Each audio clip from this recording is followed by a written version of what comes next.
The game has many faces, and everyone has a story. My name is Jeremy Sheetinger, and come along for the journey as the farm system explores where the game was, where it is, and where it's going.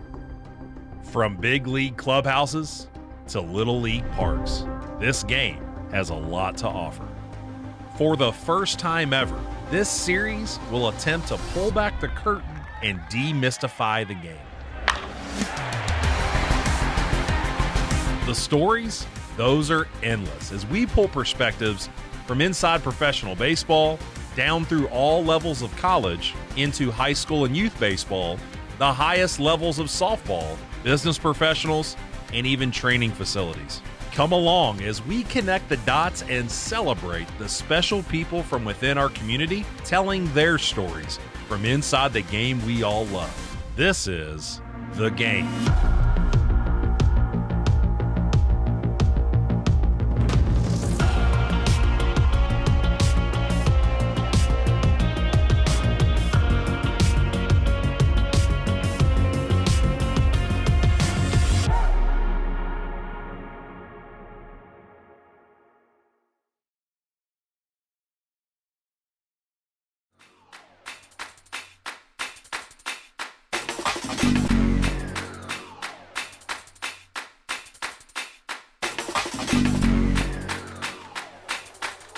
Everyone has a story. I'm Anthony Gillich. This is the story of Central Arizona College baseball.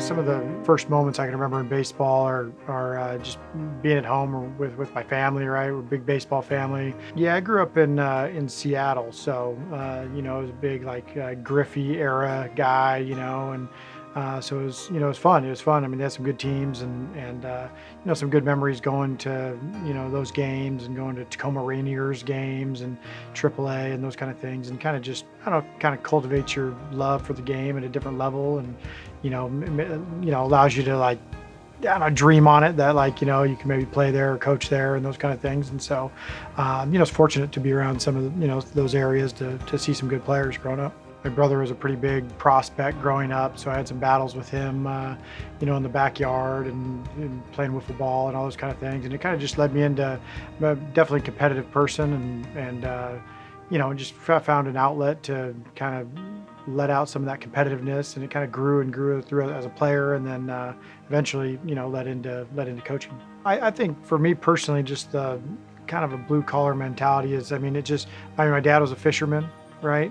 Commercial fisherman, and so was his dad, and so was his dad. Me and my brother are the first people who, aren't commercial fishermen, and just kind of a blue collar lifestyle, and it's just kind of what I kind of identify with. And coming here to Central has certainly been no different. As we were talking earlier, it's all junior colleges are have a blue collar identity, but we kind of identify with being blue collar of the blue collar and kind of just getting down and dirty and getting our work done. Some of my experiences as a player were, I had the opportunity to play high school baseball, won a state championship there, which, seemed like a big deal at the time, at Gig Harper High School in Washington, and went to play junior college baseball and just was okay. I was just kind of an average player, and to be honest, that's kind of what led me to coaching. I always thought I wanted to be a teacher when I went to college and those kind of things. I wanted to impact people and just that's kind of where I'd always thought I was going to be headed.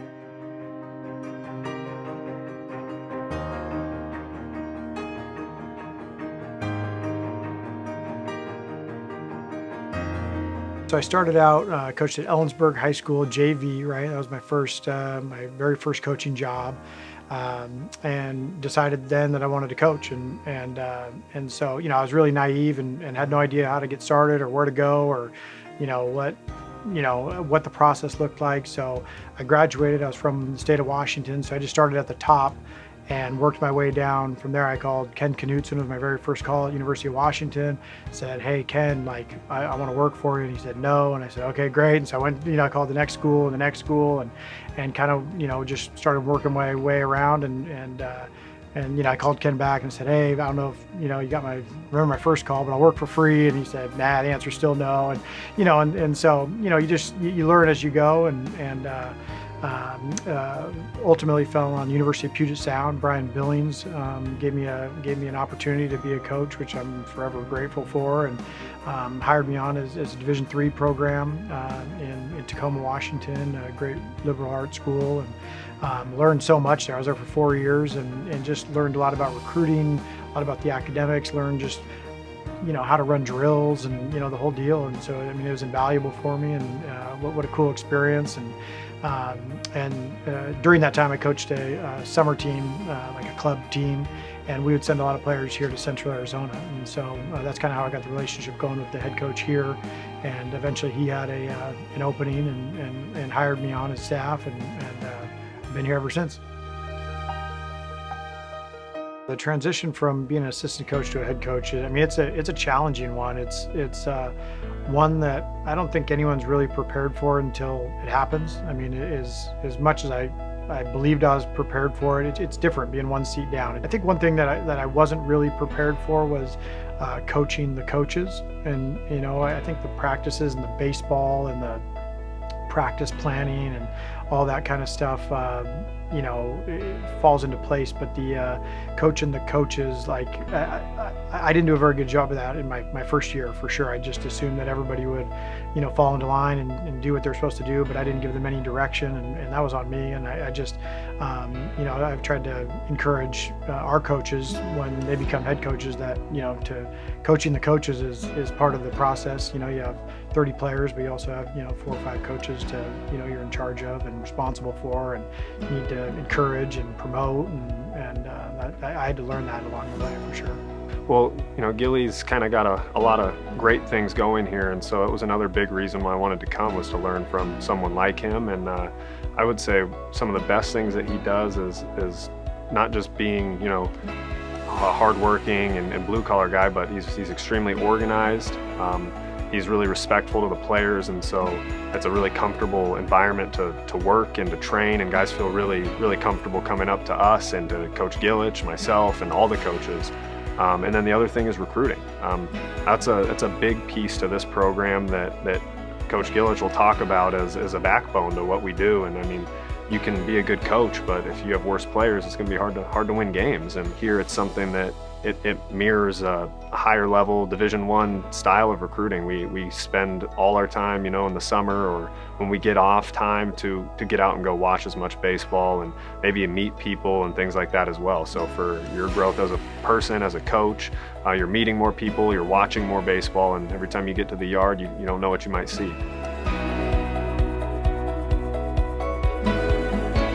The culture here is pretty awesome. I think it's a big reason why there's success. I think culture is a huge part of success for any sport team or any business or anything in general.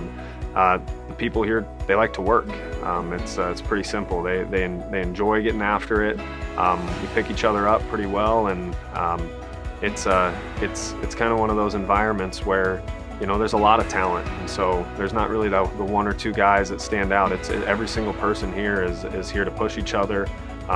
They make each other better by strengthening each other, and they get after it every single day, and the culture here is pretty special, that's for sure.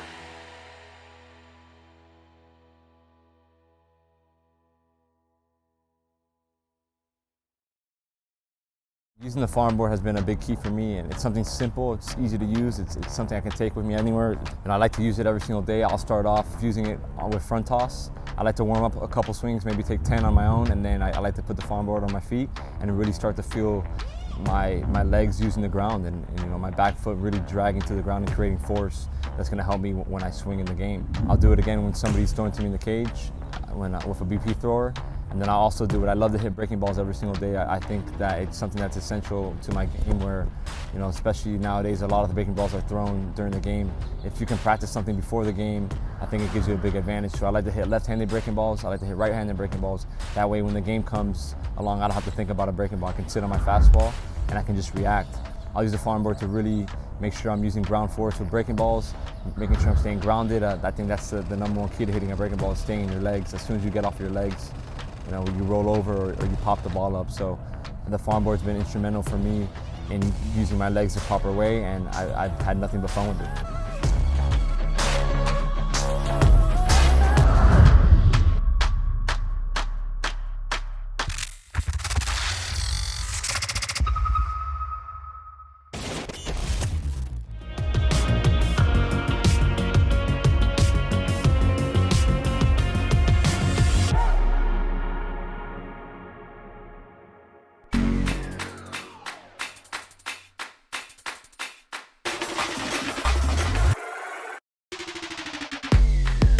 The program's been great for a long time. I mean, it's been good since the 70s. So I certainly didn't want it to go bad on my watch, you know, and they won a national championship in 1976. So it's been good for a long time, and it's kind of been a storied program for a long time. So I know kind of the responsibility and you know, how lucky I am to be the head coach here. We have a ton of support here. All the athletics here at Central are good, and so I think the last couple of years, the majority of the programs are ranked in the top 10 in the country, and so there's a lot of support. A lot of, like I said, the major leaguers we have. I think we have 19 major league players. We have a couple WNBA players.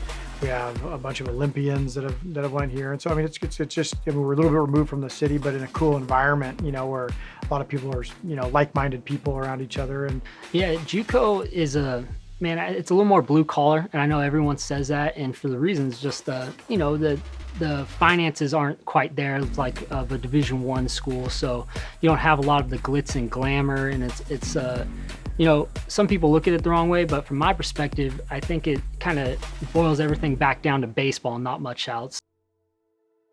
It's a great atmosphere you get here with the team. You know, Coach Gillich does a number of things really well here, and that's why we've had the success we've had. And the thing that stands out to me the most when I think about his leadership is his ability to manage personalities. I think he does a really good job with that on the coaching staff, and then as well with the players. I think the communication is as high as I've ever seen it in any program. And I think that squashes a lot of problems before they become problems.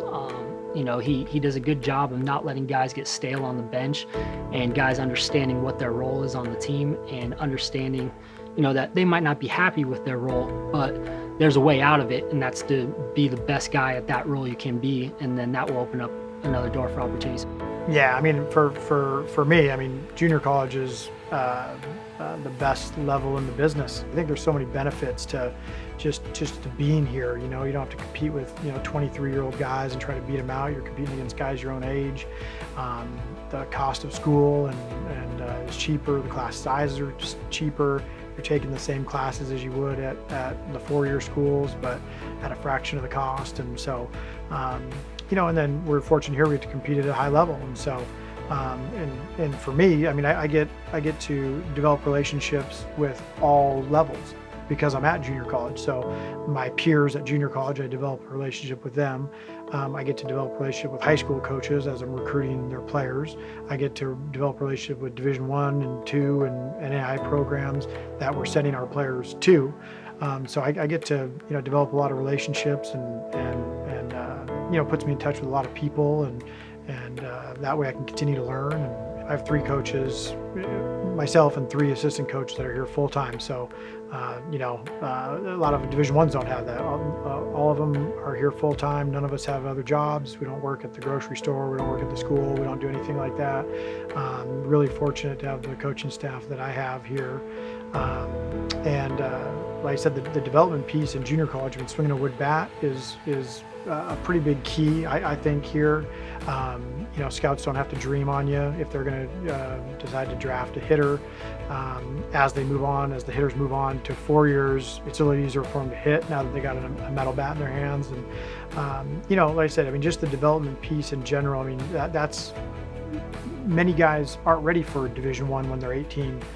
Many guys maybe are going to get recruited by a different school when they're 18 than when they play 2 years of junior college and they come out the other side a man, right? And so they're ready for a Power 5 type school or whatever. And if they're patient enough to get through junior college and learn and grow and get stronger, and even their own ideals might change a little bit, right? Like the things that they thought were great as an 18-year-old are different as a 20-year-old, right? And they're leaving here and have new opportunities. And They think this school may be their dream school, and 2 years later, it's actually, now that I've grown up, it's actually this. And so we encourage that. We encourage our guys to, come here and develop. And if your dream school isn't recruiting you, why would you settle for something less when you can come here for 2 years, and we're going to try to help you get you there and, chase down your dreams. So.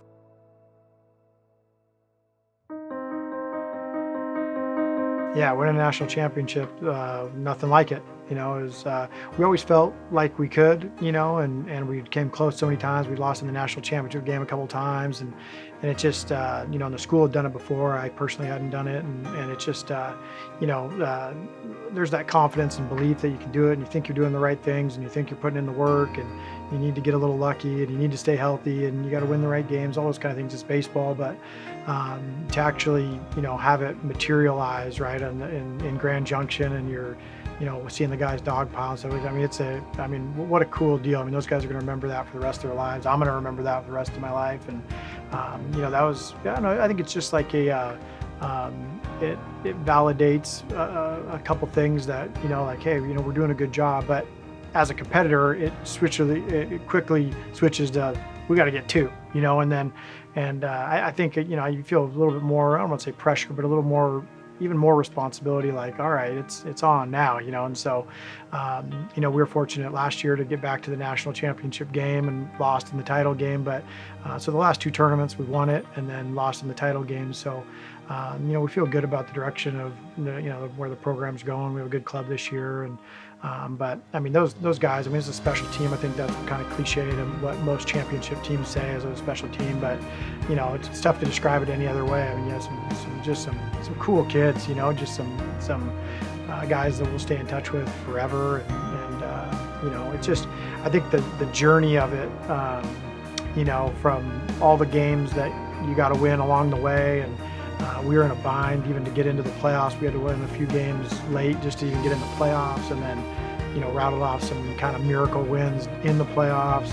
In the national championship game, we were down 7-0 in the first inning. In the top of the first, they scored 7 runs. We hadn't even hit yet. We were down 7-0. And, I'd never been down 7-0 in the first inning in any game in my life, and here we are in the national championship. So just those like obstacles you got to overcome, but we had a good group, resilient group, and found a way to come back and win that one. So pretty cool deal. Well, I think where it's headed, obviously the tech industry's taken over, right? And so I think the challenge for coaches, especially at our level, at the junior college level, is learning the tech. Great, we have TrackMan, and we have Yacker Tech, and we have Synergy, and so we're fortunate in those things, but being able to learn what we're even looking at, and then more importantly, how to apply that to player development and make it useful. That's the challenge for us growing up in the mid 90s, right? It was, like I said, it was more just hey, I'm going to out rep the other guy than outsmart him or get more data or really put it to use. It was just yeah, I'm going to take more ground balls than you, and so I'm going to become better than you, or I'm going to hit more than you, so I'm going to, I'm going to catch you, I'm going to close the gap, or I'm going to separate the gap. And so, like I said, it's still like that. That hasn't went away, but there's just more layers to it to stack onto now, for sure. Where it's headed, I would imagine, it's the more instant feedback you can get, the better. It's already, the tech is good, but a lot of it's reviewed. I imagine that it's probably going to be instantaneous, right, soon, where it's just and I know some of the stuff is already going that way, but where hitters and pitchers can get information on the spot, opposed to after the inning or after the game and those kind of things. So I would imagine that that's probably where it's headed, just because it's a rocket ship, right? The tech industry is a rocket ship, and it's not just in baseball, but everywhere. And so I imagine that's probably where it's headed, I would guess. And there's a blend to it that I know there's the old school and the new school, right? But there's really, the answer is somewhere in the middle, and in my opinion, and it's just, you need to have the reps, and you need to go on feel sometimes, and then you need to listen to the data as well. And so there's that blend to it, and so that's what makes it fun.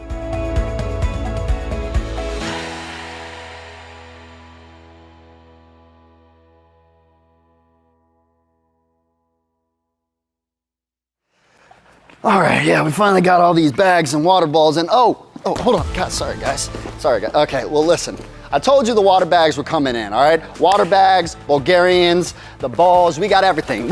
Whatever you need a co-contraction, we got you, okay? So if you wanna be athletic, learn how to be explosive, learn how to stop, actually do something that transfers from the weight room into the cage, into your swing, into your performance on the field, it's time to go. And if you guys know by now, you should already know there's like 20 different companies that are selling water bags or water balls or all these things. It works, right? The difference is how you're using them, what you're doing with them. That is the real separator. So of course, just like always, ours come with a course, how we're using them in-house, how we use it in prep work, how we use it in the cage, how we blend, all of it, all in one package. Let's dive into it now.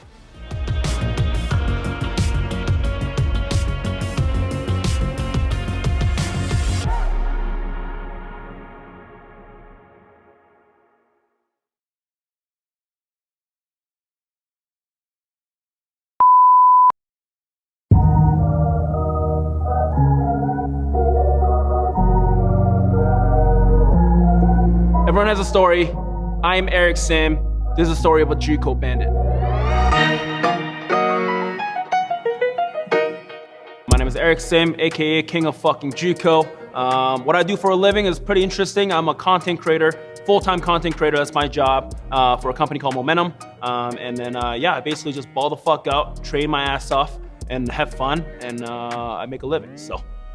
I had a different background with my love for the game, because I started playing baseball when I was in South Korea. I was born there. I started playing baseball when I was 8, and I played there for 5 years or so in Korea. Now, playing baseball in Korea, it's a different ball game. It's not like here, like, you know, when you're growing up, playing Little League, high fives, like we didn't have any of that shit. Like I was getting beat the fuck up by my coaches, like seriously, like no joke. Like we'll be taking infield, and our left fielder will make a mistake. Our coach will call him over. He'll run all the way from left field. Kid's like 12, like I'm 12.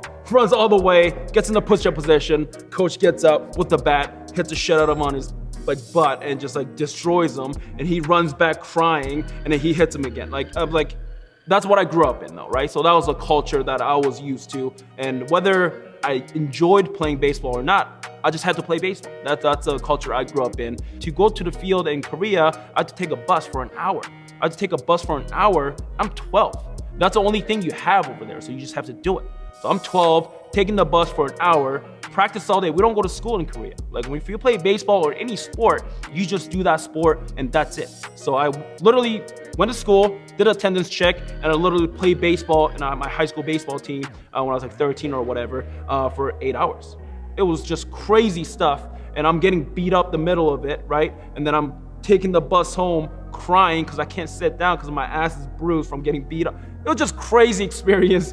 I played baseball there until I was about 13. I moved to Canada. I was an immigrant, and then we immigrated over. And from 13 on, I didn't speak any English, so I had to learn English. I was going to ESL classes and stuff like that to learn the language. While I'm doing that, I was still playing middle school baseball in Canada, and those are very fun. You know, like it's a practice like an hour. You know, you fucking show up, do some bullshit stretching, and you're ready. You know, you just play, and then your coaches give you high fives. I remember, I'll never forget it. My coach, because I didn't speak any English, right? And I have no idea what the coach is saying, and I just so remember him like give me a high five. I'm like, what is this high five stuff? Like I've never done that. Like I used to get beat up, you know, when I did something bad. Not like a positive reinforcement, like a high five. Like I never really done that. So I think that's when the growth for the love for the game has started for me. It's just like, oh, I can do good things, and they're gonna cheer me on, right? Instead of just getting bashed on all the time. That's probably the first time I'm like, holy shit, like baseball's fun. You know, I can have fun, I can laugh. I played high school baseball in Canada, and then after that, I got an offer. I got one offer out of high school. I'm from a small high school in Canada. You don't really get looked at when you're in Canada, of course. Back then, too, a little bit less talent per se than the States. I mean, just different ballgame, right? So when I was in Canada, I didn't get any looks, and my senior year, May of my senior year.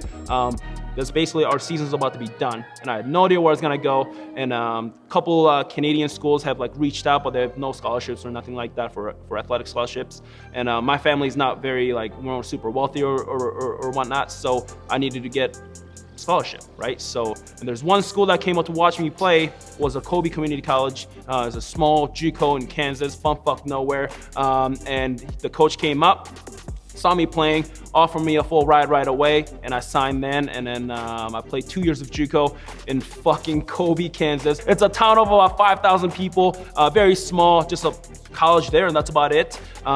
It's 2 of the best years of my life were spent there. I had 2 years of the best years of my life. So even to this day, I've done a lot of podcasts or whatever. If they're like, hey, what's the best year you ever had playing baseball? It doesn't matter when I got drafted or whatever, anything.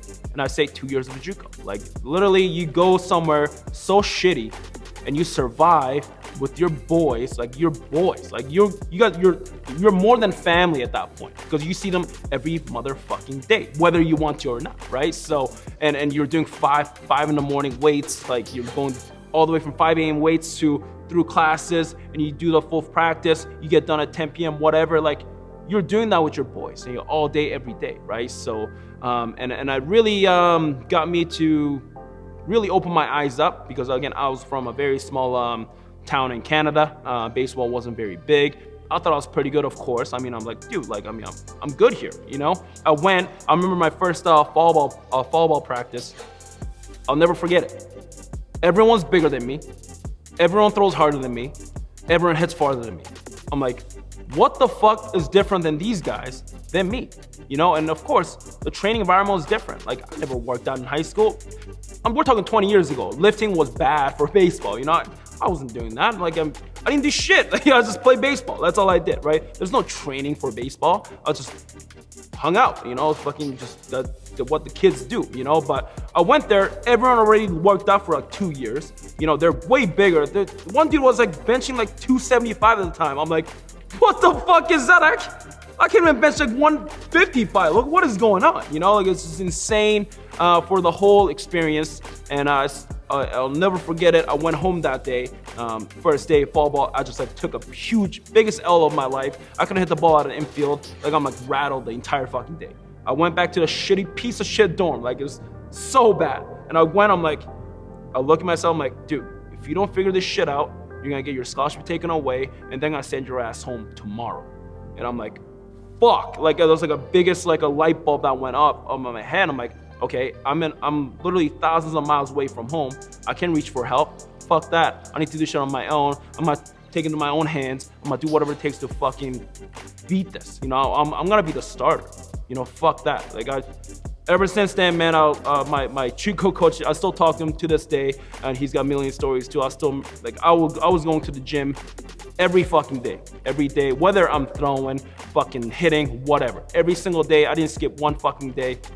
And he gave me the key to because we didn't have like an indoor facility. Like this is big league, so we didn't have this shit. We had a piece of shit cage that was outside. Kansas gets cold as fuck, so you can't go outside when it's like winter. I'm still out there. I was wearing 3 layers with we're wearing 2 batting gloves because we could not feel our hands. And I was taking 200 swings off the tee, you know, and that's all we had. If I don't have anyone hit, we didn't have a machine. Self-feeder, we don't cut that. Just me and the tee and a bucket of baseball. Piece of shit baseballs that are all torn up. And the only times I could use, that gave me the key for was the basketball court. We could use a basketball court just because that's the only place that was covered, you know, like so that's the only building that we could use. So we went in, and then the coach set up a net, and I threw long toss every single day. And my coach will still attest to that. And then I ended up balling the fuck out, you know. And then freshman year, I played about 40 games. I didn't start in the beginning of the season because again, they were bigger and stronger than me. And then later on, I caught up to them, and then I started balling out, and I played about 45 games, I think, for the season, about 60-game season or whatever. And then my sophomore year, I was a main starter, I was a main catcher, and balled out. Yeah, got a huge loving from all these schools, which is an amazing experience. 2 years of JUCO, and it was again a life-changing experience. After that, I went to University of South Florida, and funny story with that. Again, out of high school, I had 0 offers. I had 1 offer May of my senior year. After the sophomore showcase in JUCO, I had 60 plus offers from D1, D2, like NAIAs. A lot of these good schools, I had 60 plus offers, with scholarship. Like it was crazy. So and I went on all these recruiting trips and stuff like that, which was an amazing experience. And I ended up signing with University of South Florida, which is D1 in Tampa, Florida. Played there for 1 year, and I got drafted as a junior. I got drafted by the San Francisco Giants, and then I was with them for 6 years. And then 5 years of catching. I couldn't hit worth shit, so they made me a pitcher last year. Didn't throw hard enough. So yeah, I played 6 years of pro ball with the Giants, and then I played a little bit of indie ball, and then indie ball is a fucking grind on its own. I can fucking talk about indie ball all day, really, but crazy experience there as well. Had a blast, and then after that, I went back to Driveline, still trying to train to get signed by anybody, and then never fell through.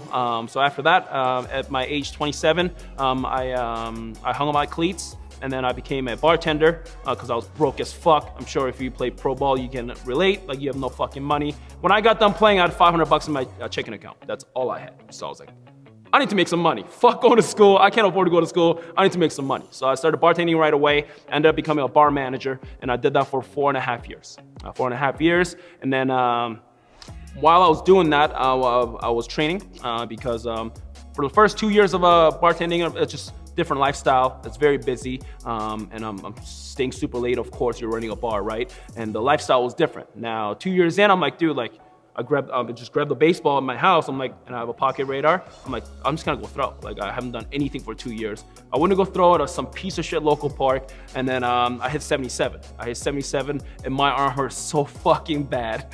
And I just look at myself in the mirror. I'm like, you need to clean this shit up. so ever since then, I started training, and I started documenting everything. I started filming everything that I was doing, and I want to be very transparent with people. You know, like I was seeing a lot of eyewash, you know, fake shit on social media, which that's fine. There's place for it or whatever. That ain't me. You know, so I like to be real. I like, fuck all that bullshit. 3 drills to like, shut the fuck up. I'm gonna do me, all right? And I'm gonna do everything that I know to get better. And I set up a goal to throw 95 miles an hour, and I ended up throwing that. I ended up throwing 95, and the whole journey is when I started getting bigger. People really enjoyed that because I was putting in the work, and I was getting results because I was putting in the work, right? So it was really cool, and that's how I kind of built my brand up. And then when I got done playing, I still realized no one talked about JUCO. Like, there's no love for JUCO. There's no, people that went to JUCO, like, oh, you know, like, JUCO was great. But that was it. Like, all these people, like, all these kids, I'm like, D1 or die kids, you know, or parents even. They're like, D1 or bust. I'm like, no, have you been to JUCO? Like, I went to JUCO my sophomore year. We played against a JUCO called Howard College. They won 58 games. They won every single game, I believe, of the season. And we played against them. They're still the best team I've ever played against. That includes fucking Pro Bowl. It was an incredible experience. Like, we played against them. Bunch of fucking dudes. Like, they literally had 9 dudes in the lineup. They were all hitting tanks. It was an incredible experience, right? And the pitchers were throwing 94. Like, I've never seen that. I'm like, 94, what the fuck? And not just one, but 3 of them. Like, what the fuck is that, right? So if you don't really see what it is in JUCO, how the fuck do you know, right? So that's why I started like really speaking up for these JUCO bandits. And then a JUCO bandit is like, it's our mindset, right? So what do bandits do? They don't have anything. They steal shit. They do whatever it takes to fucking make the ends meet, and they do whatever it takes to take it to the next level. If they gotta steal, they'll steal. You know, like that attitude, right? So I really wanted to preach for that, right? So a lot of these kids and parents, I'm not saying all of them, but a lot of them have shit handed to them. And that's why that makes them fucking soft. And I hated that. So I was like, man the fuck up. And that's when I started training 95 or die. I'm like, I'm gonna show you everything that I do. Not just my highlights, even when I take fucking L's. That is the mentality that I'm trying to reach out to the general public and a lot of the kids, of course. And a lot of them are responding now. They're like, oh shit, you're sick. That's awesome. I'm gonna be like you.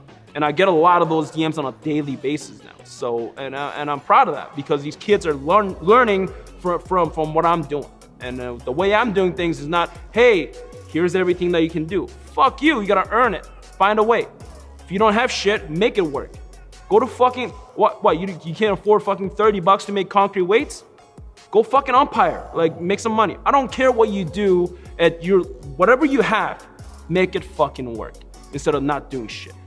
So again, the whole JUCO Bandit mentality and the idea is that just doing whatever it takes and just taking yourself to the next level with whatever you have. If you're at a bumfuck nowhere in fucking North Dakota, make it work. If you're at a beautiful place in LA, make it work. I don't give a fuck where the fuck you're at, what you have, make it work. So that's a whole idea behind it. JUCO Bandits, find a way, whatever it takes. When I got done bar managing, I was offered to become a full-time content creator for Momentum, and then I've been doing that since early this year. And then it's been a pretty rapid growth, and I'm very thankful for it. But also at the same time, I'm a little bit like, hey, I don't want to fucking get my head too big. You know what I'm saying? Like, so I'm trying to like stay in my lane. And for me to stay in my lane is training my ass off and knowing, like doing what I enjoy doing, which is training my ass off and meeting new people and balling out with anybody. I'll fucking ball out with a ex-big leaguer. I'll go ball out with a current big leaguer. I'll ball out with a fucking high school jabroni. I'll ball out with I literally face a little league. I don't care. I don't give a fuck who you are. If you want to ball out, let's ball out, you know? But if I do go ball out, we're going to ball out. Like, I'm not going to fuck around. I'm not going to, like, you know, play nice catch. Fuck that. Let's compete, you know? Like, so I've been doing that as a content creator and honestly, living the dream, man. So I've had a really crazy experience with baseball, and baseball has taken me to a lot of different places. And honestly, I'm very, very, very thankful for the whole thing, the whole journey, everything. Whether I'm getting fucking beat up, getting high fives, or whether I'm, you know, failing in JUCO or fucking, you know, getting drafted or whatever. Like, you know, like everything. Like, I'm very thankful for it.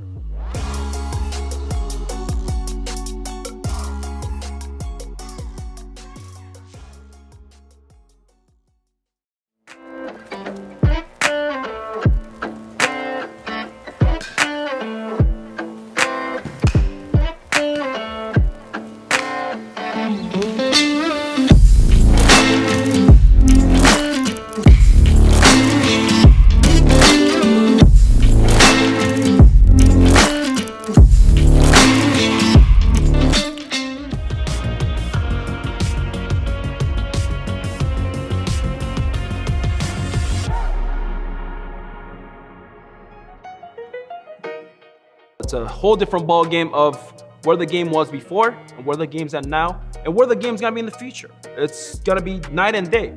Like for me, like from 20 years ago when I was in middle school, right? To even 10 years ago when I was just about to get drafted. Huge difference. It's huge difference. I can't even like imagine everything. Whether it's weight training, dude. When I was in JUCO, we're doing P90X workouts. That's what we're doing. That's the only thing that was available. Remember P90X, dude? That fucking get that shit out of here. Like, but that's what we're doing. We're like, oh my god, this is it. You know, P90X is the truth. I remember our coach made us do P90X because we thought that was right. You know, like there was no knowledge, there was no baseball training, baseball specific lifting. There's none of that shit. There's so much more information now. And there's so much more accessibility, right? So there's information everywhere, right? Now there's the pros and cons with that too, because there's a lot of shit information out there too. Now you need to like kind of bust through the shitty ones, and that's on you to make that work. The game is evolving every single year, okay? It's by year to year. Not even 10 years ago, even last year to this year. It's different. There's a lot more information available. There's a lot of different information available. There's a lot more science involved. There's a lot more analytics involved. And whether you agree with it or not, doesn't matter, because that's where the game's at now. Whether you're into analytics or whatever, old school, I don't give a fuck. Right now, the game is here for a reason. Okay, now you're gonna adapt or you're gonna fucking bitch about it and not even try, right? So for me, I'm not that. I'm gonna adapt to where the game's at now. So for example, average fastball velocity in 2021 was 94.9 miles an hour. So that's 95, average. So that means bad day, good day, big leaguers are seeing 95 all the fucking time. Now, are you gonna bitch about that because they're throwing 95? Or are you gonna adapt to it and learn how to fucking hit a 95-mile fastball? Does that make sense? Or if you're pitching, are you gonna be able to get there so that you can get your chance or whatever? Adapt. Okay, you need to adapt to where the game's at now. That's why I still train to this day. And I don't just train, I train my fucking ass off, and I try all these different shit. because I want to be the best version of myself with the best information available, with being the best version of myself, right? And how can I do that? Am I gonna do that just living my fucking 2,000, days? No. Am I gonna do P90X now for baseball training? Fuck no, that's dumb as fuck. Like, I'm not gonna do that, right? So learning is very important, and also adapting is very important. The game's gonna just continue getting faster, I think. I'm not just necessarily just talking velo, I think just overall fast. When you play at a really high level, you're gonna realize that was fast. Like game's moving too fast, if that makes any sense. So when I went from high school to first day of JUCO, the day went by so fucking fast, and I had no idea what the fuck was going on. It's gonna get harder and faster, and guys are gonna get stronger, better to their positions, right? That doesn't mean they're just gonna get just big as fuck, but a lot of guys are getting big for a reason. Do you think Stanton just is that big just for fucking shits and giggles? No, he's that big so he can fucking produce. He knows that's the best version of himself to produce. Mike Trout, he weighs like 230. You're gonna tell Mike Trout to fucking lose 50 pounds? No, he's gonna continue being a beast so he can come back and fucking hitting tanks. When you don't really play, when you haven't played JUCO, it's very, very tough to get a grasp of how good it actually is, right? And I still get a lot of DMs from kids, like, hey, thanks to you, like, I wanna go to JUCO, like, this really opened my eyes. Now, what is it like? They ask me that. It's really fucking good. And whatever you think it is, it's gotta be better. Go try it yourself. It's very tough to say, to explain. It's really good competition. And the guys are fucking balling out. And again, these are a fucking bunch of grinders. They don't have shit. They don't get shit handed to them. So they fucking grind, they fucking make it work. With whatever they got. Competition's legit anywhere you go. So if you go somewhere with a mindset of, oh, I'm better than here, you're not gonna fucking survive. You're not that good. And that's something everyone realizes at some point. Whether they learn it later or not, they learn it at some point. I'm not that good. And when you fucking get that hit, you better figure it out how to make it to the next level. Go ball out, see what you got. Okay, JUCO Bandit's forever, baby. Let's go.